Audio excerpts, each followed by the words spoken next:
का हो भौजी? पढ़े जात बड़ा का?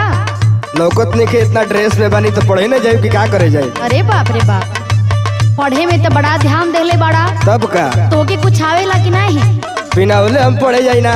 हमके पूरा गांव के लोग जाना था कि हम कितना पिए हुए सब पास है, तो पते नहीं के बे। अच्छा अच्छा। हाँ। तो हम तोरा से कुछ सवाल पूछता नहीं, पूछो पूछो। ओकर जवाब दे देबा तब तो जानब कि पढ़े में तेज बड़ा। अच्छा अच्छा, कौन सवाल है? पूछो। सुना सुनावा। आरी आरी